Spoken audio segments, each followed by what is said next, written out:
네, 안녕하세요. 네, 안녕하세요. 네, 청춘철학의 임재훈. 전진우입니다. 네, 안녕하십니까. 네, 저희 4부가 시작이 됐습니다. 네, 저희 3부 방송 녹음 후에 바로 녹음을 한 겁니다, 사실. 저희가 진우도 바쁘고 저도 바쁘고 해서 사실 만날 시간이 그렇게 쉽게 생기지가 않거든요.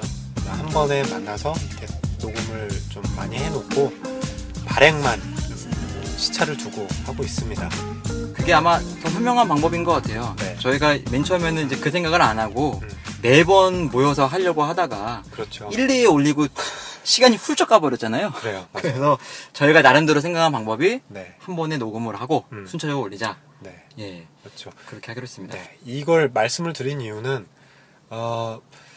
이미 미리 녹음을 해놨는데 아닌 것처럼 여러분이 이렇게 방송을 들으시게 되는 걸 저희가 허용할 수 없었기 때문이죠. 그냥 솔직하게 다 말씀을 드려야 저희도 좀 이렇게 마음이 편하고 그럴 것 같아서 또 이 얘기를 드린 이유 중에 하나는 지금 우리 4부에서 말해볼 주제가 바로 미디어에 관한 뭐 고찰 내지는 미디어 다시 보기 뭐 이런 거라서 한번 말씀을 드려봤습니다. 여러분 뭐 TV도 많이 보실 거고 라디오 뭐 등등 여러 매체들을 접하실 텐데 사실 미디어가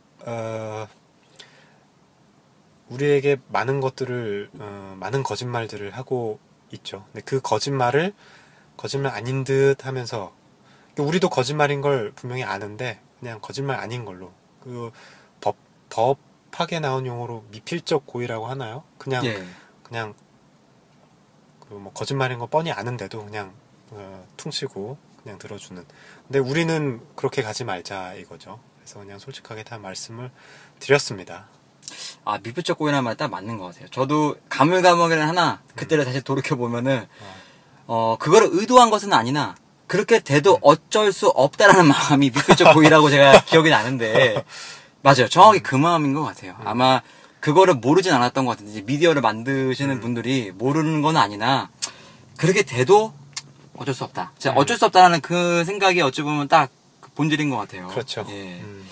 그래서 저희가 3부 같은 경우에는 이제 외로움, 뭐 존재에 대해서 말씀을 드렸는데 필연적으로 얘기를 하다 보니까 이제 저희가 그 끝에 이제 그 조약돌, 둥근 돌 얘기가 나왔었는데 네. 이제 그 얘기와 결부될 수밖에 없는 게 이 미디어더라고요. 맞습니다. 예. 그래서 저희가 4부 주제를 미디어로 같이 잡았는데 그 3부를 들으신 분들은 이제 기억이 나시겠지만 우리가 살면서 각자의 좀 개성있던 그 모양들은 이 뭐 자본주의라는 파도에 맞서 아니면 이 어쨌든 이 사회라는 파도에 계속 맞다 보니까 그게 이제 둥글둥글해져가지고 어떤 좀 각자의 개성이 함몰된 없는 그런 모양이 되게 되는데 이제 그거에 가장 선봉적 역할을 하고 있는 게 미디어죠. 미디어이지 않겠느냐.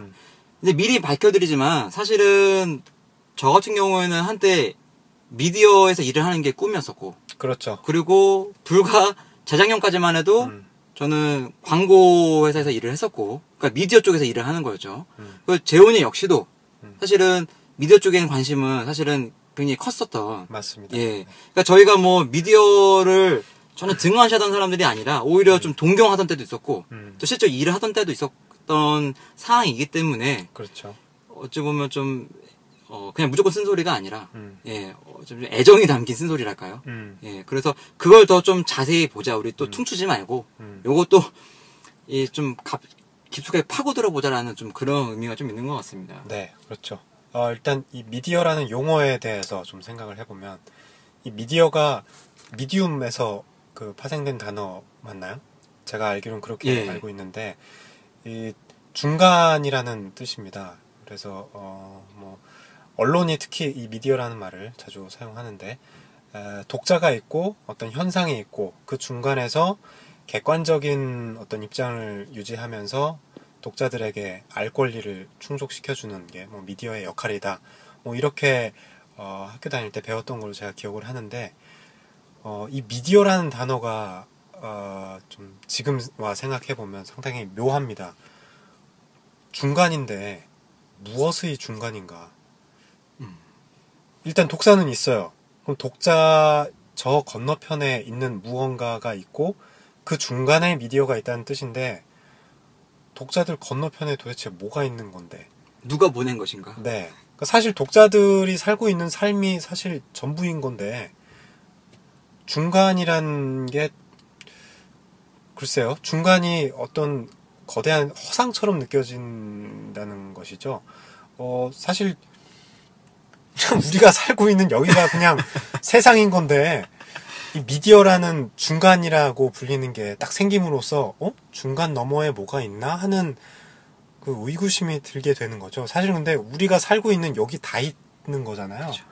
마치 이런 것 같아요. 우주에 우리가 살고 있는데 이 우주 너머에 다른 우주가 또 하나 있어서 거기에 있는 어떤 것들로 보내는 어떤 중간 매개체라고 할 수 있을 정도로 그런 의미적으로 볼 수도 이게 광고적으로 봤을 때는 아마 미디어를 제가 알기로 제 기억으로는 비클 그 탈 것이라고도 비유를 하더라고요. 같은 의미인 거죠. 그 중간에 있고 보내는 어떤 그 탈 것에 메시지를 태워서 보내는 것이라고 이렇게 하는데 아마 같은 얘기인 것 같아요. 그 중간에서 수송 역할을 하는 건데 이게 중요한 거는 수송 역할로만 봐서는 사실은 이게 잘못되거나 뭐 나쁜 것은 아닌데 이제 문제는 거기에 무엇을 태우느냐 거기에 뭘 담았느냐 또는 아까 말한 대로 누가 보냈느냐 그거에 따라서 이게 굉장히 위험할 수도 있고 사실은 좀 유해한 것이 될 수 있다는 게 굉장히 이 미디어의 어떤 무서움인 것 같아요. 그렇죠.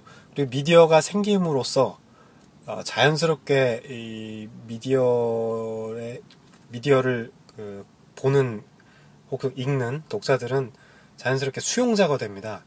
미디어는 생산자가 되는 거죠. 이 시스템이 고착화되면 독자들은 계속 미디어를 기다립니다. 미디어가 계속 어떤 메시지를 주기를. 사실 우리가 생산자인 건데 우리가 메시지를 보낼 수 있고 우리가 뭔가 콘텐츠를 생산할 수도 있는 것인데 미디어란 존재가 너무나 거대하게 자리 잡고 있음으로 해서 우리의 이 생산력을 점점 망각하게 되어가는 거죠. 그래서 우리는 늘 마치 새끼 새가 어미가 물어다 주는 먹이를 기다리고 있는 듯한 모양새로 그렇게 어떤 재미난 콘텐츠 없을까? 좀 재밌는 일 좀 생겼으면 좋겠네. 이렇게 기다리는 거죠. 사실 우리가 다 만들어낼 수 있는 건데. 그렇죠. 예. 네. 이런 게 미디어의 어떤 거대한 마술이라고 해야 할까요? 네, 그렇게 보입니다. 이런 생각이 드는 것 같아요. 저희가 이제 청춘철학을 처음 만들게 된 그 계기가 세상의 담론대로 살고 싶지 않고 우리 각자의 철학대로 살고 싶다. 그래서 청춘철학을 갖자라는 어떤 이제 그런 생각이었는데 그 세상의 담론이라는 거 그거를 가장 충실하게 저희한테 알려주고 교육시키는 게 미디어라는 거죠. 그렇죠. 예, 그러니까 아마 거기서 이런 생각들이 다 우리 나왔던 것 같은데 저 같은 경우는 예를 들면 이제 드라마. 왜냐면 저희가 한때 드라마 PD가 되고 싶었던 꿈이 있었기 때문에 아마 지금 이거 들으시는 분들 아니면 지금 사실 이 미디어에서 일을 하고 싶은 분들이 굉장히 많을 거예요. 근데 그분들의 거의 공통점이 있어요. 미디어가 어마어마한 영향을 가지고 있거든요. 그러니까 저도 그랬던 것 같아요.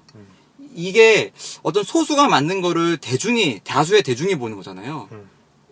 그러니까 영향이 자기가 만든 이것이 어마어마하게 퍼질 수 있는 건데, 이제 그 일을 하고 싶어서, 이제 그 미디어 쪽에 일을 지원하시거나, 또 실제로 하고 계신 분들이 많이 있으실 텐데, 중요한 거는, 이제 그 만드는 사람이 얼마만큼 책임감을 가지고 만드냐가 중요한 건데, 이게 쉽지 않다는 거예요. 왜냐면은 미디어가 결국은 자본 논리로 돌아가는 것이기 때문에, 뭐, EBS나 KBS 1처럼, 어떤 저희가 따로 시청료를 내면서 그러니까 그 어떤 광고료가 아닌 것으로 돌아가는 것들도 있겠지만 그게 아닌 대부분의 매체 같은 경우에는 그 광고 수주를 따와야 하기 때문에 내용 자체가 그냥 사람들이 좋아하거나 좀 눈길 끌 수 있는 거로밖에 못 간다는 거죠.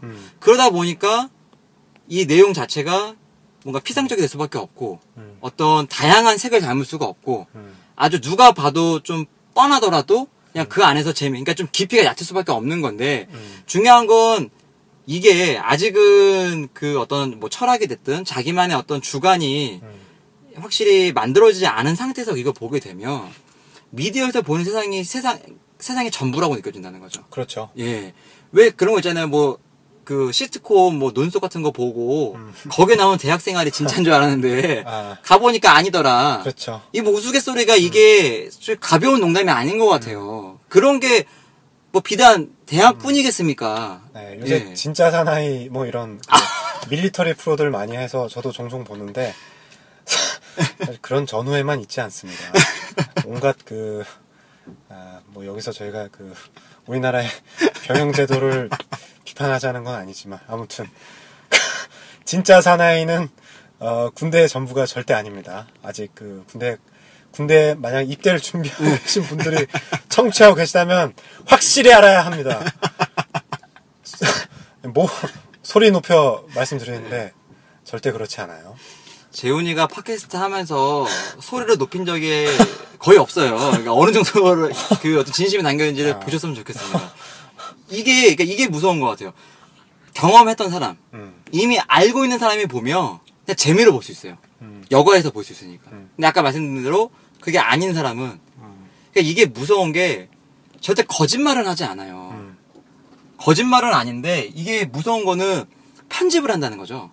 편집이라 함은 어떤 거를 보여주고 어떤 거를 보여주지 않을지를 결정할 수 있다는 거예요. 굳이 거짓말을 하지 않고도 안 보여주는 것만으로도 충분히 다른 얘기를 할 수 있다는 거죠. 그게 저는 미디어의 가장 무서운 점이 아니겠느냐. 맞습니다. 예, 그게 권력이고 또 예. 말해야 할 부분을 그렇죠.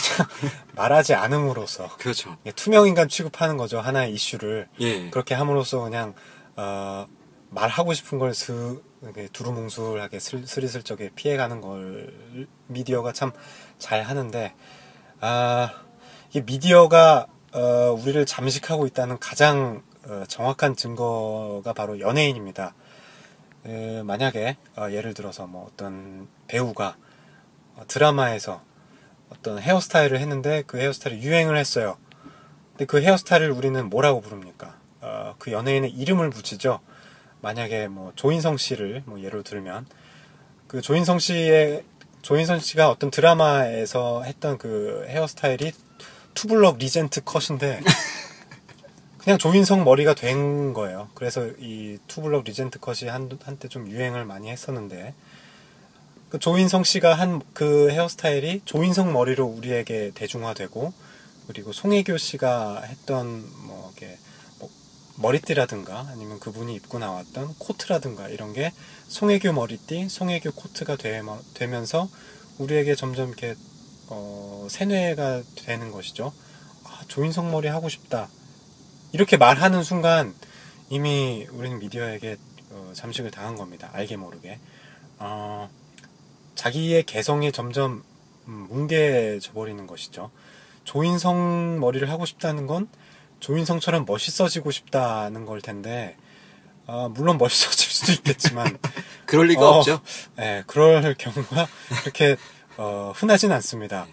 근데 그럼에도 불구하고 투블럭 리젠트 컷이 대단한 유행을 했던 것은 그만큼 사람들이 미디어에 의해서 자신의 단독성을 망각했기 때문이 아닌가 이런 생각도 해봐요.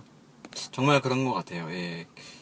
그 단순 유행뿐만 아니라 우리의 행동 양식까지도 사실은 많이 지배를 한다는 거죠. 그렇죠. 제가 그런 얘기를 많이 하는데 주말 드라마나 일일 드라마 보면 이제 가족이 많이 나오지 않습니까? 특히 주말 드라마는 이제 워낙 보는 연령층이 이제 어른들도 많고 다양한 연령층이 보기 때문에 보통 3대가 같이 사는 집이 많이 나오잖아요. 그러면 이제 보시는 분들 뭐 개그의 소재로도 많이 쓰였지만 집에서 그렇게 가디건 입고 계시고 뭐 아니면 이제 어떤 할머니, 아버지, 어머니 또 그 아들, 딸들의 모습이 어떤 그 전형적인 모습들이 나와요. 그러면 사람이 이런 생각이 드는 거죠. 처음 볼 때는 그냥 그런가 보다 하는데 보다 보면 왠지 나도 저렇게 해야 할 것 같고 그러니까 첫째 아들이면 저렇게 행동을 해야 할 것 같고 저런 게 올바른 모습인 것 같고 또 막내는 저런 모습이 맞는 것 같고 또 부모님들도 봤을 때 저렇게 해야 하는구나 마치 그러니까 그게 교육을 시키려고 교육을 시키는 게 아니라 보는 사람은 자기도 모르게 왜냐하면 감정이입이 되고 어떤 스토리가 있다 보니까 자연스럽게 빠져들게 되잖아요. 그렇죠. 그게 제일 무서운 것 같아요. 그렇게 하면서 자신도 모르게 내 머릿속에는 저 나이에 결혼을 안 하면은 저렇게 집에서 이렇게 푸대접을 받는구나. 그럼 저 때는 결혼을 하는 게 맞는 거구나. 그러니까 그거 역시도 세상의 담론들을 거기서 배우게 되는 거죠. 그렇죠. 집마다 다 다르잖아요. 사실은 사는 모습이 다 다르고 성격도 다르고 첫째인데 불구하고 애교가 많을 수도 있는 거고 과묵한 막내가 있을 수도 있는 거고 또 뭐 결혼이든 뭐 어떤 그거마다 다 각자의 어떤 뭐 개성이라까지는 뭐하지만 그 각자의 다 사연들 사정들이 있었을 텐데 그걸로 인해서 우리는 계속 자기도 모르게 그걸 이제 마치 우리의 이야기, 내 이야기이냐 저렇게 살아야 한다는 어떤 FM적인 모델이냐 받아들인다는 게 문제인 거죠. 그렇죠. 그 드라마 한 편이 구성이 되면 그 헤어스타일링 팀도 있고 뭐 코디 팀도 있고 이렇게 되는데 그래서 배우들이 늘 코디가 선택해준 옷을 입고 그 극중에 맞는 그런 스타일링을 하고서 이렇게 등장을 하는데 우리가 보는 그 드라마의 세계는 스타일링된 세계라는 거죠. 근데 그 세계를 너무 이렇게 쉽게 그 세계에 동화되어 버리면 우리 현실은 스타일링 되지 않은 세계인데 거울 속의 내 모습, 스타일링 되지 않은 이 허름한 내 모습을 보면서 자괴감에 빠진다는 거죠. 사실 거울 속의 내 모습이 정상인데 그렇죠. 예, 맞습니다. 드라마처럼 깔끔하지도 않고 이렇게 어떤 정형화된 그런 이렇게 산뜻한 그런 모습도 아닌 내 모습을 봤을 때 난 왜 저렇게 드라마 속 인물들처럼 저렇지 못할까? 이러면서 점점 이렇게 내가 속해 있는 이 세계를 좀 비루하게 바라보게 되는데 이게 굉장히 안 좋은 거죠. 자꾸만 지금 내가 발 딛고 서 있는 이 세계를 자꾸만 밉보게 되는 거죠. 그쵸, 예. 예. 자꾸만 그 드라마 속의 어떤 허상, 판타지를 점점 현실인 것처럼 그렇게 느끼게 되고 그러다 보면 자기 일을 잘 못합니다. 제대로. 내 삶에 대해서도 자신감이 당연히 떨어질 것이고 자꾸만 그 드라마 속 캐릭터처럼 닮아가려고 뭐 조인성 머리도 하고 송혜교 머리띠도 사고 뭐 이렇게 계속 좀 자기 자신을 계속 스타일링 하려고 막 그러는데 그러면서 점점 자기 자신의 단독성은 마모되어 가는 거죠. 죽을 때까지 만족할 수 없을 것 같아요. 그렇게 되면 그러니까 제가 이제 그런 얘기를 하는데 예능을 보다 보면 뭐 저도 사실 예능 프로 좋아하고 이렇게 몇 가지 보는 게 있지만 참 재밌어 보여요. 저 사람들은 저렇게 웃고 떠들고 놀면서 돈도 벌고 뭐 그 사람들이 길거리에 나오면은 막 사람들이 환호해주고 야 참 저런 사람 인생은 좋겠다. 또 요즘에 다 리얼을 다 표방하지 않습니까? 그러니까 그거 보다 보면은 저게 지금 말한 대로 저게 진짜 세상인 것 같고 내가 사는 세상이 오히려 가짜 세상인 것 같은 그게 잘못된 세상이고 그게 그 사람한테 오는 어떤 허탈감이나 이게 마음을 이렇게 다운시키게 하는 그 힘이 어마어마하다는 거죠. 근데 저도 그렇지 않으려고 하면서 그렇게 사람이 될 수밖에 없는 게 제가 그 전에 이제 말씀드렸던 그 드라마 촬영 현장에서 제가 알바를 했었을 때 일을 잠깐 했었을 때 그때는 이제 의학 드라마였고 당시에 굉장히 인기가 있었던 의학 드라마였고 이제 그 세트장에서 촬영했는데 딱 세트장 가보니까 깜짝 놀래. 겉은 되게 허름한데 들어가니까 뭐 병원 2층짜리 건물을 그대로 옮겨놓은 거예요. 그래가지고 참 세트장이 이런 거구나. 딱 들어서 가까이서 보니까 이렇게 허름할 수가 없는 거죠. 허접할 수가 없는 거죠.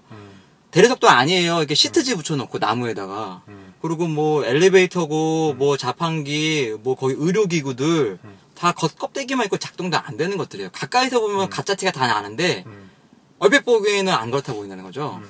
이제 그래가지고 그러다가 이제 배우들이 막 오기 시작해요. 근데 그때가 이제 종영회라서 배우들이 몇 개월에 이제 강행군에 다 지쳐가지고 밤새 촬영을 해가지고 막 힘들어하는 모습이 다 보이는 거죠. 어차피 다 스태프들만 있으니까 뭐 욕도 하는 것도 들었고 그리고 이제 그 의학 드라마다 보니까 의학 용어가 워낙 어렵잖아요. 그러니까 이제 거기에 어떤 배우는 막 그 의학 용어가 씹혀가지고 NG를 막 열 몇 번씩 내고 이제 그렇게 되는데 무서운 거는 제가 그 현장에서 그걸 내 눈으로 다 봤음에도 불구하고 이제 거기서 찍은 거를 이제 바로 모니터를 하지 않습니까? 그걸 봤는데요.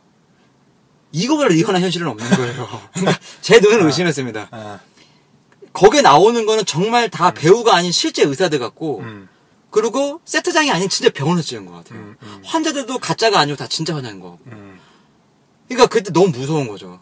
이게 사람이 뭐 똑똑하고 멍청해서가 아니라 워낙 기술도 발달을 했고 이제 미디어들의 어떤 그렇게끔 보여지게 하는 기술들이 늘어나다 보니까 제 눈으로 다 확인했음에도 불구하고 그 스토리에 빠지고 그냥 그 내용 그 화면을 보다 보면 저도 모르게 저게 현실 같다라는 느낌이 든다는 거죠. 이제는 또 보면은 왜 자다 일어나는데 화장하고 있어 이런 지적이 많으니까 아주 자연스럽게도 많이 하잖아요. 뭐 그런 것도 또 많이 발전이 돼서 그러니까 우리가 정신을 차리지 않으면 정신을 바짝 차리지 않으면은 그냥 한순간에 이 실제 세상과 그 가짜 세상을 혼돈할 확률이 크다는 거죠. 아, 그렇죠. 마술사들이 만약에 비둘기를 숨기는 마술을 한다고 치면은, 이 비둘기는 마술사들이 어디엔가는 갖고 있습니다, 이미. 비둘기는 어디엔가 있는데, 그 어디엔가 있는 비둘기를, 꺼냈다가 다시 집어넣는 게 이제 마술이 될 텐데, 그 꺼냈다가 집어넣었다가 이 과정을 관객들이 알아차리지 못하게 하기 위해서 어떤 그 연막과 같은 손기술들을 막 하는데 이런 손기술들이 미디어 같다는 생각을 하게 돼요. 사실 우리가 집중해야 할 곳은 좀 우리가 발 딛고 서 있는 이 세계인데 여기를 보지 못하게 하고 자꾸 미디어의 세계가 진짜인 것처럼 느끼게 한다는 것이죠. 그렇게 보면은 정치인들, 이제 언론, 방송사에서 뉴스나 뭐 이런 등등을 통해서 나오는 정치인들의 모습이나 아니면 뭐 보도 내용 같은 것들도 어떻게 보면 우리를 잘 속게 하기 위한 손기술이 아닌가 하는 생각이 듭니다. 정치인들의 연설을 예로 들면 정치인들이 연설을 하기 전에 뭐 이미 많은 분들이 아시겠지만은 그 대본 리딩도 다 합니다. 그 연설문 리딩도 하고 심지어는 연설문을 대신 써주는 그 비서가 있기도 하고요. 그리고 연설하기 전에 스타일링도 다 받고 하죠. 머리도 하고 옷도 다 컨셉추얼하게 다 입고서 이제 연설 무대에 서서 카메라 앞에서 연설문을 읽는 겁니다. 근데 우리가 집중해야 할 건 그 연설문이 아닌 것이죠. 그 사람이 실제로 카메라 뒤에서 정책을 과연 현실감 있게 운영을 하고 있는가 이거에 집중을 해야 하는 건데 미디어에 나온 연설문 읽는 모습을 봄으로써 우리는 그것이 그 정치인의 전부인 것처럼 알게 되고 더 이상 알려고 하지 않는다는 것이죠. 근데 이 미디어를 접하는 이 수용자들이 더 이상 알려고 하지 않게 하도록 미디어가 또 조장을 한다는 것입니다. 뭐 예를 들면은 뭐 정치인들이 어디 해외 무대에 가서 아주 멋들어진 외국어 연설을 했다거나 아니면 뭐 이렇게 비즈니스를 굉장히 멋들어지게 성사를 시켰다는 것을 굉장히 스포트라이트를 비춰서 언론에서 보도를 합니다. 우리나라에 이런 글로벌한 정치인이 있다. 우리도 이렇게 글로벌 무대에서 당당하게 정치인이 이렇게 이렇게 국제 활동도 하고 한다. 이런 컨셉으로 굉장한 보도를 내보내는데 사실 그게 주가 아닌 것이죠. 그 후에 과연 얼마나 잘 정책이 진행이 되고 있는가. 그 진행이 되고 있는가의 과정에 사실은 언론들이 스포트라이트를 맞춰줘야 하는 건데 주객이 전도된 것이죠. 언론은 뭐 동의하실 분도 계실 테고 동의 안 하실 분도 계실 텐데 언론은 이미 언론의 기능을 잃어버린 지가 오래라고 저는 생각을 하고 있습니다. 보여지는 것들에 굉장히 집중을 많이 하고 있기 때문에 요즘 언론들은 그리고 또 무엇보다도 좀 언론이 눈치를 많이 보는 것 같기도 하고 그렇죠. 그래서 이걸 우리가 뭐 바꿔보자는 얘기는 아니에요. 사실 쉽사리 바뀔 것 같지도 않고 일단 우리 수용자의 입장에서 수용자란 단어는 쓰지 말아야겠네. 우리 그 미디어를 대하는 입장에서 좀 비판 의식을 갖고 보자는 것이죠. 의심을 갖고. 아까 그 초반에 미필적 고의 얘기도 했었지만은 그래 그냥 거짓말인 거 아는데 그냥 봐줄게 이런 자세. 저 배우 진짜 멋있다. 어떻게 드라마 보면 제발 울지 좀 마. 진짜가 아니라고 이런 거죠. 이런 자세로 좀 드라마를 봐주자. 드라마든 뭐 언론 보도든 어쨌든 다 드라마 같아 요새는. 저는 진짜로 그냥 드라마는 드라마대로 보고, 그러니까 가끔 우리도 목 놓아 웃기도 해야 하고 또 보면서 이렇게 어떤 감동도 받을 때가 필요하잖아요. 예, 그런 역할로만 보면 되는 건데 아까 말씀드린 이제 그게 너무 자기 삶이 없기 때문에 이제 사실은 이 얘기를 하고 싶었어요. 이제 개인적으로 제가 야구를 좋아하고 뭐 어렸을 때부터 야구 하는 것도 좋아했었고 보는 것도 좋아했었고 야구장도 자주 가고 했었는데 제가 어디서 그걸 봤어요. 현대인들의 취미는 대부분 수동적인 것이 되었다라고 여가 생활은. 근데 맞더라고요. 관찰자. 그렇죠. 예, 예. 그러니까 야구 팬이 되게 많을 텐데 참고로 제 동생은 야구도 했었고 그러니까 저희 집은 사실 어찌 보면 야구인의 집인 건데 저는 사실 야구에 대한 비판적인 좀 생각을 갖는 게 야구장에 사람이 간다는 건요. 이게 일종의 대리만족이 큰 것 같아요. 사실 그 팀과 저는 1년에 아무런 관계가 없거든요.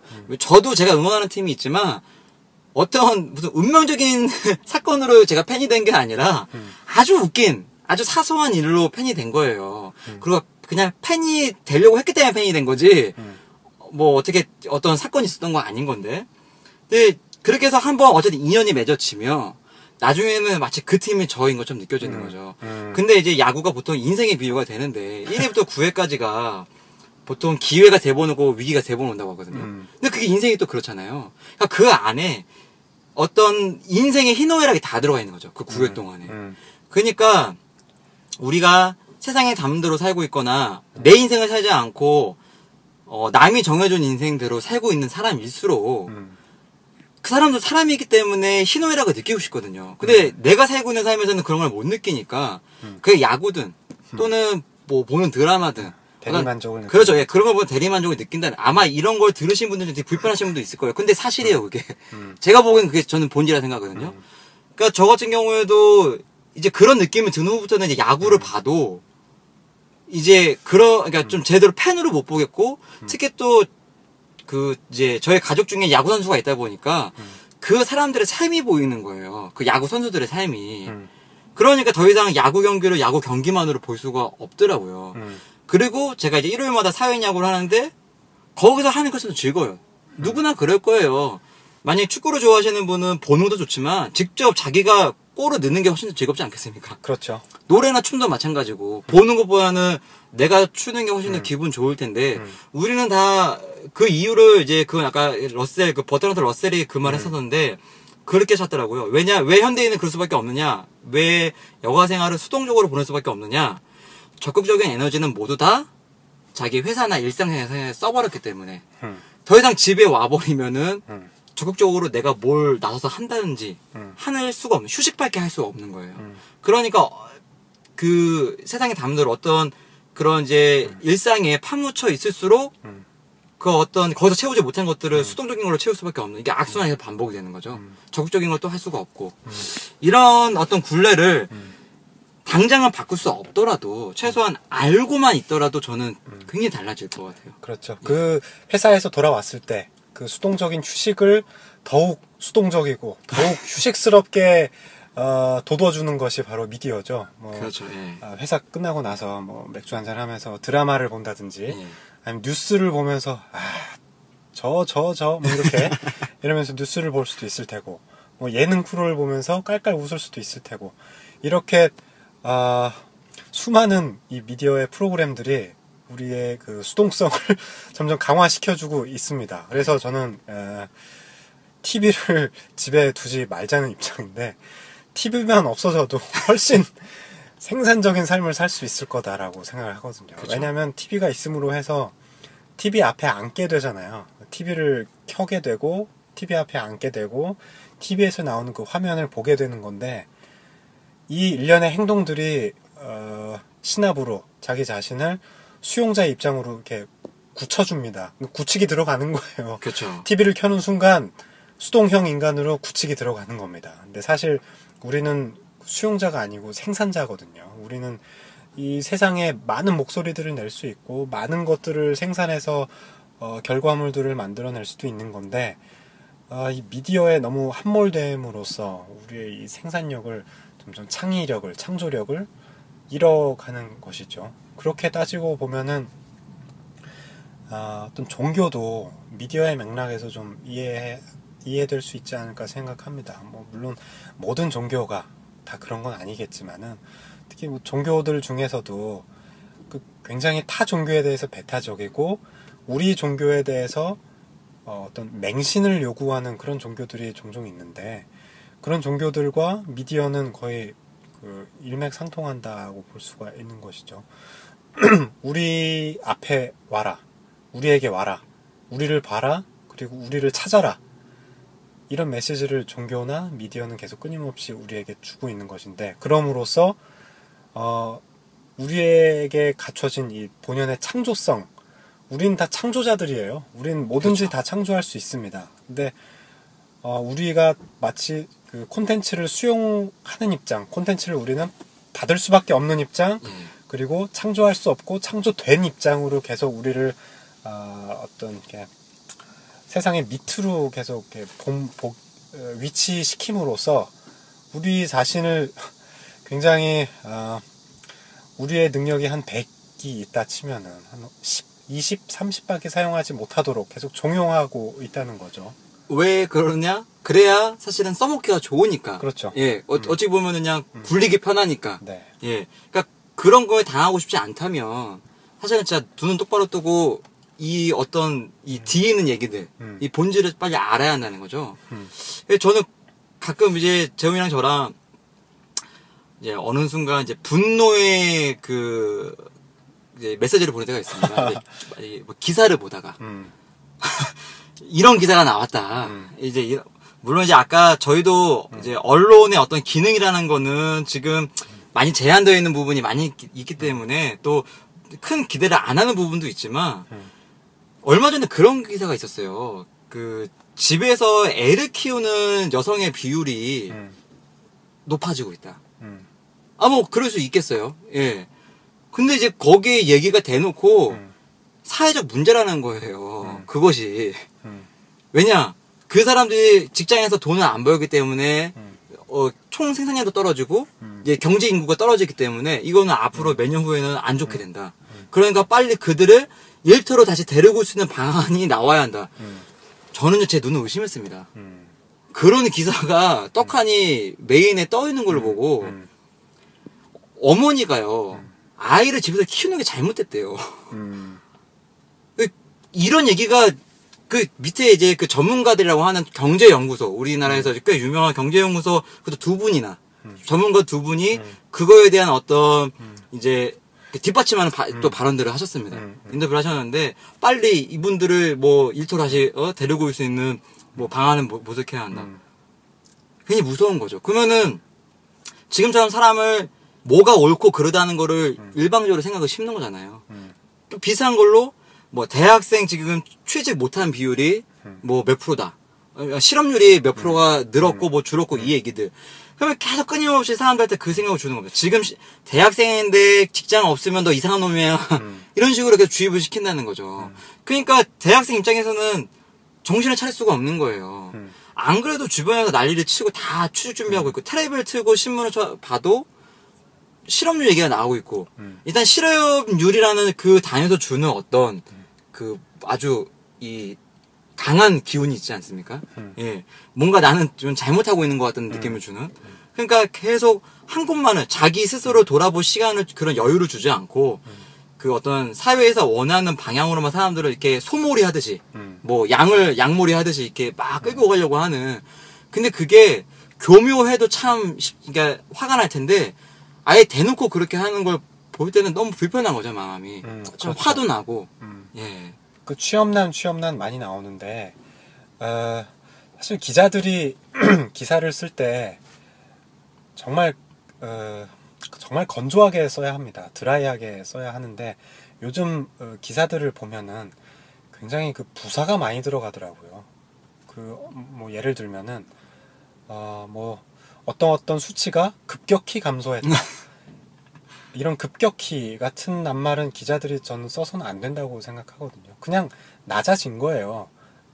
만약에 그 급격히라는 단어를 썼을 때는 기자의 생각으로는 이 낮아진 폭이 굉장히 그 가팔라서 아마 그 급격히라는 단어를 썼을 텐데, 그럴 경우라면 얼마나 그 폭이 수치적으로 얼마인지를 제시를 해줘야 되는 게 기자로서의 글쓰기라고 저는 생각을 하는데, 기자들이 부사들을 많이 쓰면 하나의 세계가 심어집니다, 우리 독자들에게는. 그래서 이 기자들의 위치가 참 중요한 건데, 근데 요새는 기자들이 그런 정말 드라이한 기사들을 쓰시는 분들은 얼마 없는 것 같아요. 요새 신문이나 뉴스를 보면은 취업난 하는데, 사실 취업난이 맞습니다. 취업난은 지금 현실인 건데 그냥 그 수치만 보여주면 되거든요. 취업 인구가 줄었다, 기사는 여기서 딱 끝이 나야 합니다. 근데 사실 기자들도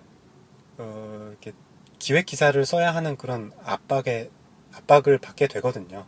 이 취업난이라는 하나의 이슈에 대해서 후속 기사, 기획 기사들을 계속 써야 하는 입장이기 때문에 이 취업난을 가지고 어떤 하나의 스토리가 완성이 되는 듯한 그 모양새라는 것이죠. 사실 그냥 취업을 못한 사람들이 늘고 있다는 거예요. 근데 이게 굉장히 사회적인 문제인 것처럼 나오잖아요. 그렇죠. 사회적인 문제일 수 있습니다. 경제활동 인구가 줄어들면 나라 경제가 좀 휘청일 테니까. 근데 하지만 취업을 못한 사람들이 마치 그냥 우리 사회 모든 문제의 근원인 것처럼 이렇게 오도되는데, 사실 취업을 안 했을 뿐이에요. 그분들은 그렇죠. 취업을 안 하고 나름 잘 살고 있는지도 모릅니다. 그 개개인의 삶 속으로는 들어가 보지 못했잖아요. 그 부분은 전혀 건드려주지 않는 거죠. 네, 그냥 취업을 안 했을 뿐이에요. 회사 들어가는 게 어려우니까 그냥 회사 안 들어가고 그냥 다른 일로 생계를 유지하는 분들도 실제로 우리 주변에 지금 많이 있습니다. 창업을 하는 사람들도 있을 것이고, 아니면 문예활동이나 예술활동을 하면서 자기 작품으로 이렇게 경제활동을 하시는 분들도 있는데, 굳이 꼭 취업이라는 건 뭐냐면 기업에 들어간다는 것이죠. 자본주의 사회라 기업이 우리 경제활동에 차지하는 비중이 워낙 크다 보니 기업에 들어가지 않고선 뭔가 이 사회의 일원으로 잘 받아들일 수 없는 그런 인식이 있는 것일 수도 있겠고, 미디어에서 이런 취업난 보도를 할 때마다 취업하지 못한 사람들은 어떡하지 빨리 취업해야 되는데, 또 대학생들 취업해야 되는데 취업난이라는 하나의 거대한 공포가 조장됨으로써 어떤 하지 않아도 될 고민을 하게 되고, 하면 굉장히 좋을 고민들을 못하게 되는. 그렇죠. 아까 말한 여유를 안 주는 거죠. 그렇죠. 마음을 초조하게 만들게 해서. 그래서 미디어가 정말 중간에 위치해 있다고 하는데 중간이 아닌 것 같다는 거죠. 그렇죠. 저는 그래서 아까 그 초반에도 말씀드렸지만, 그거를 만드는 사람은 사실은 엄청난 책임감을 갖고 사실 일을 해야 돼요. 그러니까 이것이 파장력이 엄청나기 때문에 내가 지금 생각하고 예를 들어 펼치는 이야기들 또는 그 뉴스가 될 수도 있고 그런 것들이 받아들여진 사람들한테 어떻게 전달이 되고, 또 받아들인 사람이 한 부류가 아닐 텐데 여러 부류일 텐데 그거를 어떤 식으로 이 사회에 또 영향을 끼칠지에 대해서 사실 고민을 많이 해야 하는데, 그러니까 저도 우리 흔히 말하는 언론고시 있잖아요. 저도 그걸 잠깐 준비를 해본 적이 있습니다. 근데 이제 보통 또 모르겠어요. 좀 몇 년 시간 지났으니까 요즘은 또 어떻게 시험을 보는지 모르겠지만, 논작이라고 해서 논술장문 그래서 그런 거로 준비하고, 그러니까 글 잘 쓰시는 분이거나 어떤 좀 뭐랄까 좀 아는 게 많은, 옛날에는 거의 상식 시험도 많이 봤으니까 그런 분들이 이제 가게 되고, 또 흔히 말하는 우리나라의 어떤 좀 좋은 대학 나온 엘리트들이 많이 가게 되는데, 사실은 그렇게 해서 그분들을 뽑는 것도 좋지만 어떤 그 사람의 그 철학적인 베이스를 사실 봐야 한다는 거죠. 원래 그 제대로 하자면은. 근데 어쨌든 아까 말씀드린 대로 그 자본주의 논리에 이미 완전히 속해질 수밖에 없는 대중매체 미디어에서 그러기는 쉽지 않다는 거죠. 사실은 그런 사람들보다는 진짜 기가 막힌 아이템을 잘 뽑아내는 사람이 더 필요하고 급하다는 거죠. 왜냐? 그렇습니다. 회사를 굴러가게 하려면은. 근데 중요한 건 그들만 그냥 만들고 끝나면 상관이 없는데 이게 특히 작은 이 대한민국에서 주는 왜 어제 하나 무슨 프로그램을 뜨기만 하면 다음날 하루 종일 검색어가 그거 돼 있잖아요. 또 인터넷도 사실 마찬가지입니다. 그 미디어 중에 인터넷도 마찬가지일 텐데 그거 역시도 계속 편집된 것만 보여주게 되니까. 그러니까 결국 대한민국 사람이 만약에 5천만이나 치면 마치 한 사람처럼 생각하는 거죠. 단 한 사람이 사는 것처럼. 5천만 명이면 5천만 개의 생각이 있는 게 원래는 당연한 것일 텐데 적어도 그보단 적더라도 그런 많은 생각이 있어야 하는 게 맞을 텐데 거의 우리나라는 그냥 하나의 생각 혹은 둘로 나눠서 두 가지 생각에서 싸운다고 대립한다거나 이게 참 그게 아쉬운 거죠. 예. 미디어의 입장에선 그 대중을 하나의 타깃층으로 삼을 텐데 이 타깃층으로 삼을 때 이 타깃을 세분화시키는 게 좀 과정이 너무 단순하지 않나 싶습니다. 예를 들면은 뭐 어떤 예능 프로를 하나 제작한다고 할 때 타깃층이 누구냐, 뭐 20대 남성, 30대 여성 이렇게 나눠질 수 있겠고 더 세분화되면 20대 여성 중에 뭐 전문직 여성 아니면은 그냥 뭐 결혼하시고 전업주부 여성 뭐 이렇게 나눠질 수 있는데 이 세분화가 정말 말 그대로 굉장히 어마어마하게 세분화되어야 한다는 것이죠. 근데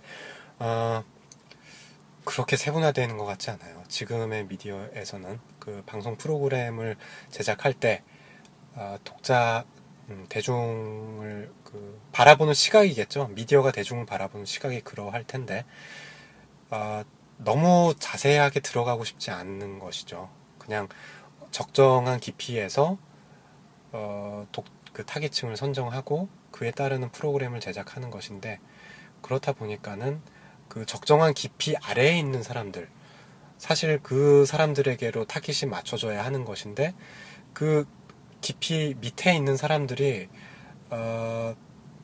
보이지 않게 된다는 겁니다. 보이지 않고 들리지도 않게 되는 것이고 간혹 가다가 그런 사회 소외계층 뭐 그런 깊이 밑에 있는 가장 대표적인 하나의 예가 사회 소외계층일 텐데 그런 사회 소외계층을 다루는 프로들이 또 하나 둘씩 생기면 이게 또 하나의 그 트렌드가 되면서 그쵸.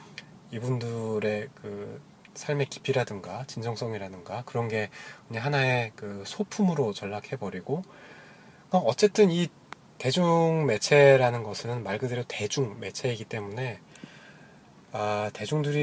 대중에게 필요한 것이 아니고 대중이 원하는 것을 자꾸만 주거든요. 근데 사실은 우리가 스티브 잡스가 했던 또 명언이 있지 않습니까? 그 소비자 그 시장 조사를 왜 하지 않느냐는 질문에 대해서 소비자들은 우리가 상품을 내놓기 전까지는 그들이 뭘 원하는지 모른다. 네, 이건 정말 명언이라고 생각을 하는데 어느 순간 우리가 그렇게 되어버렸다는 거예요. 우리가 뭘 원하는지 모르는 상태이고 미디어에서 어떤 프로그램이 나왔을 때 그거에 환호하면서 우리가 바라왔던 거 바로 이거야 이렇게 하면서 열광을 하게 되고 그것이 또 우리 삶의 어떤 또 태제가 되고 하나의 시스템이 되어가는 것이죠. 이런 사이클이 미디어가 군림하는 한 우리가 비판 의식을 갖지 않는 한 계속 이어진다는 거죠. 그렇죠. 그거를 아까 말씀드린 대로 전복시킬 방법은 없어요. 그거를 바꿀 방법은 사실상 너무 어렵습니다. 사실 보는 사람이 각자가 좀 주인의식을 가지고 그런 비판의식을 좀 가지고 보는 수밖에는 그렇죠. 예 없는 것 같아요. 더우시군요. 잠시 제가 문을 열었습니다. 예. 땀을 저희가 지금 어마어마하게 흘리고 있습니다. 제가 창문을 좀 열게요. 예. 저희는 게 또 라이브의 묘미 아니겠습니까? 예. 여기 지금 잠시 말씀을 드릴게요. 아까 말씀드린 뚝섬 유원지 그대로 있고요. 네. 예, 지금은 아까보다 사람들이 많이 줄었습니다. 자전거 타시는 분들 굉장히 많이 계시고 잔디바에서 이제 돗자리 깔아놓고 네. 차창에 김이 지금 뽀얗게 꼈습니다. 앞이 안 보입니다. 불은 좀 끄고. 예. 네. 좀 낫네요. 이게 저희가 숨통이 튄다는 게 이런 기분이라고요. 근데 저희가 이제 해보니까 이만한 녹음실이 없어요. 지금 그렇죠. 저희가 그러니까 더운 여름 한철이라서 이렇지만 날씨가 조금 괜찮아지면 이만한 녹음실이 없는 것 같습니다. 네. 이 지금 창문을 열었을 때, 이 문을 열었을 때 느끼는 이 기분이 바로 TV를 껐을 때 우리가 느끼는 그런 해방감과 똑같은 것 같네요. 저는 그래서 이게 저희가 그동안 그 팟캐스트 말씀드린 거랑 다 연결되는 것 같아요. 아마 이제 아까 말씀드린 그런 미디어들이 어떤 이제 하나의 좀 정형화된 모습을 보여주다 보니 그 모습이 아닌 사람은 별로 인정을 받지 못해요. 그래서 아마 재훈이와 제가 외로웠던 것 같고요. 그리고 그러면 이 미디어에 대한 이 대안, 어떤 이걸 어떻게 극복을 해야겠냐, 그게 바로 예술이라 생각합니다. 저희 팟캐스트 2부 주제였던 그래요. 예술이라 생각합니다. 아까 이제 수동적인 여가 생활을 보내지 말고 적극적인 걸 하자. 뭐 그게 운동일 수도 있고 뭐 예술 활동이 될 수도 있을 것 같아요. 진짜. 우리는 생산자이고 그렇죠. 창조자니까. 예. 그게 텔레비에 나오는 그럴싸해 보이는 예술가적 어떤 외모를 가진 사람들이만 할 수 있는 것들이 아니라 또는 진짜 그 왜 요즘에 운동하는 왜 프로그램 많지 않습니까? 예능 프로그램 중에 그런 사람들만 하는 게 아니라 누구나 그냥 하면 되는 거, 그냥 사람이면 다 하면 되는 것들이라는 생각을 하고 그런 마음을 가지고 적극적으로 할 수 있다면 그러면 자연스럽게 TV를 킬 시간이 줄어들어요. 볼 시간이 없습니다. 그거 하다 보면 일부러 막 보고 싶은 거 이렇게 억지로 참으면서 안 보는 게 아니라 나가서 그런 거 해야 하고 뭐 만들고 해야 하는데 언제 그걸 봅니까? 가끔씩 뭐 챙겨보는 정도? 또 운동 프로그램 하니까 또 갑자기 분노 게이지가 상승하는데 한때 다이어트 프로그램 굉장히 많이 나갔었잖아요. 그렇죠. 그 다이어트 프로그램에 참가하는 사람들은 거의 스파르타에 가까운 아주 혹독한 그 체력 관리와 식단 관리를 통해서 이렇게 몸짱으로 거듭나게 되는데 그게 저의 심기를 건드린 거죠. 살찐 사람들을 굉장히 혼냅니다. 그렇죠. 다이어트 프로그램 보신 분 아시겠지만은 거기 교관 같은 캐릭터가 한 명 나오고 그 교관이 엄격하게 통제를 합니다. 이 다이어트 프로그램 참가자들을 굉장히 마치 극기훈련에 온 것처럼 수련회에 간 것처럼 아주 엄혹하게 통제를 합니다. 혼을 내기도 하고요. 지금 이 정신으로 해서 뭐 살을 뺄 수 있겠습니까? 뭐 이런 이야기도 하고 마치 살찐 게 굉장한 죄를 저지른 것처럼. 갱생인가요, 그러면? 그거는 갱생 프로그램인가요? 마치 다이어트 자체가 속죄하는 거죠. 살쪄서 죄송합니다. 죄송합니다. 죄송해요, 살쪄서. 이런 분위기인데 이게 또 우리에게 어떤 그 프레임을 주는 것이죠. 그렇죠. 살찐 사람들은 굉장히 게으르고 자기 관리에 대해서 굉장히 소홀했고 어떤 좀 주류에 절대 속할 수 없는 그런 캐릭터로 보게 만든다는 거죠. 좀 몸집이 비대하신 분들은 사실 근데 그냥 살이 찐 거예요. 그렇죠. 그냥 뚱뚱한 모양새고 또 그 이면에는 또 뭐 날씬한 사람도 있는 거고 뭐 식스팩이 있는 사람이 있는 거고 그냥 통나무 몸매가 있는 사람이 있는 거고 어쩌다 보니 주류가 마른 사람이 주류가 됐고 또 복근이 있는 사람이 주류가 된 지금 세상이기 때문에 그렇지. 네. 복근 가진 사람들을 막 숭배하는 그런 세상이 되어버린 것이기 때문에 근데 그런 세상을 만든 건 미디어라는 것이죠. 그렇죠. 사실 그 사람들이 복근을 만든 이유는 뭐 보디빌딩 대회에 나가려고 이기도 때문이기도 하겠지만 또 전문 트레이너다 보니 그 트레이닝을 받으러 오는 사람들에게 어느 정도 좀 이렇게 증표로서 신뢰감 그런 걸 위해서 좀 몸을 이렇게 만든 것일 수 있는데 요새는 그게 하나의 좀 하나의 디스플레이로서 작용을 하는 것 같아요. 연예인들이 굉장히 몸을 많이 가꾸잖아요. 마치 다 그렇게 되어야 할 것 같은 뭐 그런 분위기. 근데 그냥 그거를 하나의 캐릭터로 보면 좋은데 자꾸 살찐 분들을 너무 이렇게 뭐라고 하니까 이러면 이게 TV를 시청하고 있는 살찐 입장에서는 나도 그러면 혼나는 거 아닌가? 이렇게 자꾸 주눅들게 된다는 거죠. 그리고 주눅들게끔 미디어가 구성을 한다는 겁니다. 연출을 하고 이걸 보면 그렇죠. 좀 화가 많이 나죠. 사실 생각해보면은 이제 그거를 만드신 분들이 만약에 우리 영화에 나오는 것처럼 어떤 음모를 꾸며서 내가 이 세상을 뚱뚱한 사람은 발붙이지 못하도록 만들겠어. 어떤 음모를 가지고 만드신 거라면 차라리 낫겠어요. 근데 제가 보기엔 그분들도 그렇게 될 거라는 거 모르고 하신 거예요. 전혀 모를 거예요. 그래서 사실 저는 더 화가 나요. 그것 때문에. 그러니까 그만큼이나 엄청난 거를 자기가 손에 쥐고 있는 건데 그러니까 그 책임감을 잘 인식을 못하는 그렇죠. 인식을 못한다는 거죠. 그리고 사실은 사람이기 때문에 어쩔 수 없을 수도 있겠지만 그것이 주는 그러니까 힘을 가진 사람한테 주는 사람들이 어떤 나를 바라보는 눈빛이나 어떤 그러니까 그 인정은 다 받으면서 어떤 책임감이나 권리는 좀 퉁쳐버리는 예 그런 경향이 있는 것 같아요. 예 물론 아니신 분도 계시겠지만 일반적으로 봤을 때는 좀 더 텔레비 그 프로그램만 보자면은 그래서 그게 되게 안타까운 거예요. 그분들이 그런 의도를 만들었다면 할 말은 없어요. 근데 그렇게 그거를 평가를 받아줘야 하는 건데 아마 본인도 전혀 이렇게 될 거라고는 예상도 못하고 그쵸. 그냥 시청률에 좀 뭐 편승하다 보니 아니면 이제 현재 트렌드에 편승하다 보니 이렇게 된 건데 근데 이거면 누가 이걸 수습하냐는 거죠. 이렇게 된 거에 대해서 결국에는 우리가 예, 이걸 서로 스스로가 수습할 수밖에 없다. 그러니까 사실 뭐 저랑 재훈이 같은 경우도 어쨌든 간에 지금까지 이 대한민국에 살았기 때문에 그런 거 영향을 전혀 안 받았다고 할 수는 없는 것 같아요. 뭐 저 같은 경우에도 그러기 때문에 저도 계속 스스로 좀 그거를 이제 저만의 자정적 경험하려고 좀 노력하는 중입니다.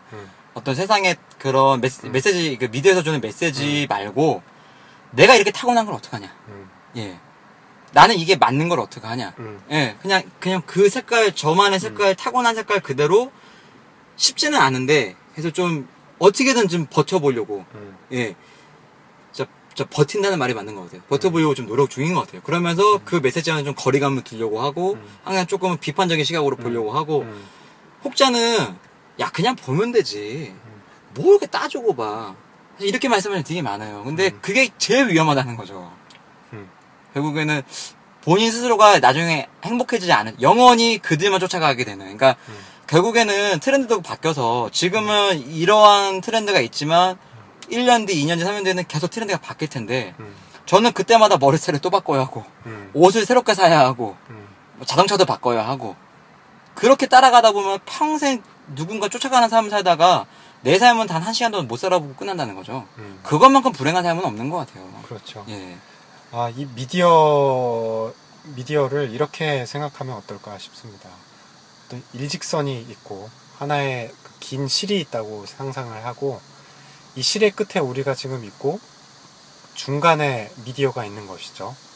근데 사실은 우리가 사는 이 세상은 그 실 자체인 건데 이 실 건너편 그러니까 말하자면 이 미디어가 중간에 놓여 있고 미디어가 중간에 놓임으로써 가려져 있는 저 너머도 이미 우리의 삶인 건데 미디어로 인해서 우리가 그 끝에 삶까지 살 수가 없게 되어버리는 느낌이랄까. 그렇죠. 그러니까 우리는 정말 뭐든지 할 수 있고 뭐든지 만들어낼 수 있고 정말 그 우리가 가진 이 무한한 잠재력이란 정말 어마어마한 건데 이 미디어라는 것이 우리 삶의 중간에 놓여 있음으로써 우리가 거기에 가려짐으로써 우리가 더욱 많은 것을 할 수 있는데 그것들을 잃어가는 것이 너무 안타까운 겁니다. 그래서 이 청춘철학 팟캐스트 청취하시는 분들께서는 물론 아예 안 볼 수는 없을 거예요. 그럼요. TV를. 예. 그리고 신문을 아예 안 읽을 수도 없을 거예요. 근데 하지만 마음으로는 그걸 건전한 비판의식을 가지고 쳐낼 건 쳐내고 아니면 아예 안 보는 그런 연습도 한번 해보고 내가 스스로 판단해보는 능력을 길러보자는 것이죠. 미디어가 주는 대로 그냥 받아들이는 것이 아니라 내가 창조해보는 거죠. 내가 드라마를 만들고 내가 저 사실을 만약에 봤다면 내가 기자라면 어떻게 보도했을까 이렇게 한번 생각도 해보고 좀 다각도로 삶을 바라보는 시각을 길러보자는 것이죠. 그러려면 미디어를 조금은 무시해야 한다 이거죠. 내 인생에서 희로애락을 느끼기 시작하면은 아까 말씀드렸지만 볼 시간도 없어요. 그렇죠. 거의 그 정도가 돼야 진짜 진정으로 우리가 뭐 과일이 있는데 그냥 보기만 하고 누가 이거 맛있어 단맛이 나라고 하고 그냥 버리는 거 똑같은 것 같아요. 우린 그거 충분히 맛을 보고 다 느껴볼 수 있는 건데 그걸 다 능력도 있는 거고 그런 감각이 있는 건데 이제 아까 말한 대로 미디어로 인하여 그걸 다 그냥 퉁쳐버리고 그렇죠. 그냥 아 이런 거구나 간접 경험으로 끝나는. 사실 간접 경험이란 것도 직접 경험을 할 수 없을 때 이제 보조 수단이 돼야 하는데 우리는 간접 경험으로만 살아간다는 거죠. 그러니까 그런 차원으로 보자면 빨리 트래블을 끄고 우리가 직접 내 손으로 해볼 수 있는 거, 내 몸으로 해볼 수 있는 거 체험을 하러 나가야 한다는 거죠. 그게 무엇이게 됐든. 그렇죠. 예. 우리가 시각이랑 청각에만 너무 익숙해져서 그렇지 우리가 가진 또 촉각이란 게 있잖아요. 그렇죠. 느낄 수 있는 거, 이 촉각을 좀 많이 활용을 해보면 좀 삶이 좀 더 버라이어티해지고 덥다 보니. 더워서 혀가 꼬입니다. 네. 좀 더 좀 재미있어지고 신나고 이렇게 되지 않겠습니까? 그런 것 같아요. 뭐 그때 제가 뭐 예술 얘기하면서 뭐 기타 얘기도 했었고 그림 얘기도 했었는데 그런 것들이 참 너무 큰 저한테 즐거움을 준다는 거죠. 예. 그리고 외롭거나 뭔가 기분 다운됐을 때 사실 그 어떤 것보다 그 기분을 좀 이렇게 다시 회복시켜주는 게 그거만한 게 없더라고요. 또 저는 또 더 찾고 싶어요. 어떤 그런 것들을 더 찾고 싶고 뭐 운동될 수도 있고 하는데 아까 말씀하신 대로 이제 기 드보르의 스펙터클의 사회 이제 강신주 철학 박사의 책에도 많이 소개가 되었었고 저희도 이제 그 관련된 아까 거기서도 그 내용 얘기하더라고요. 지금은 우리가 보는 걸로만 세상을 인식하지만 그 전까지는 원래 그 이전 시대 사람들은 촉각이었다. 예. 그러니까 이게 좋다가 아니고요. 원래 촉각이었다는 거죠. 다시 우리 인간 본연의 그 본능으로 돌아가자는 얘기인 거죠. 이 얘기는. 그렇습니다. 예. 그동안 본능대로 못 살았기 때문에, 못 산 거였으니까. 그렇게 보시면 될 것 같습니다. 또 우리의 녹음 시간이 또 지금 1시간을 육박해 그런가요? 가고 있습니다. 지금 보시면 59분 22초를 막 지나고 있는데, 예. 또 긴 시간을 참 말을 했는데, 결론은 이거죠. 미디어 뭐 좋습니다.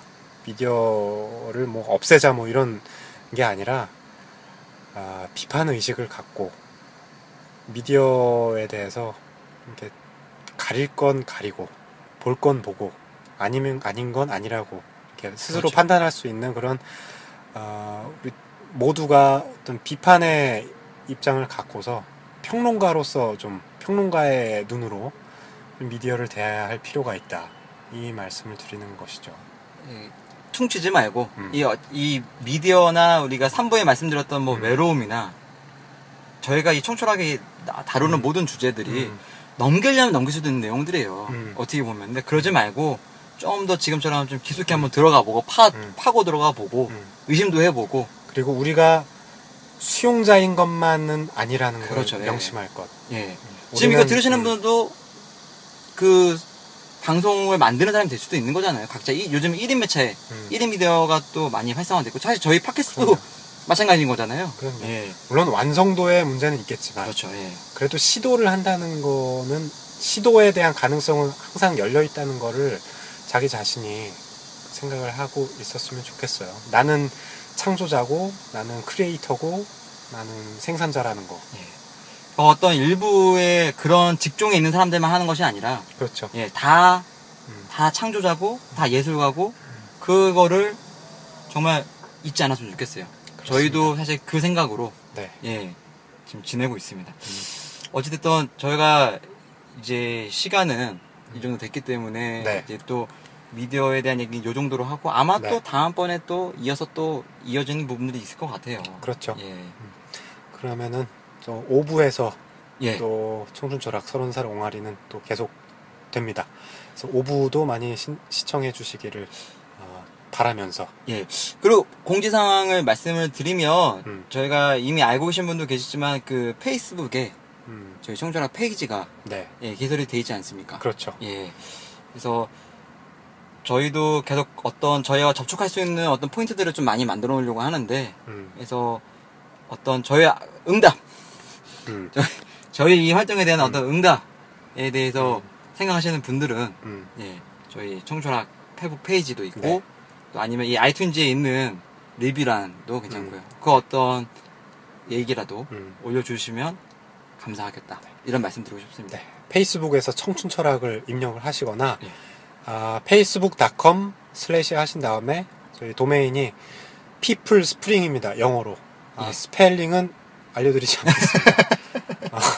아실 거라 믿기에. 예. 그리고 저희 카페도 있는데 카페는 스프링 피플입니다.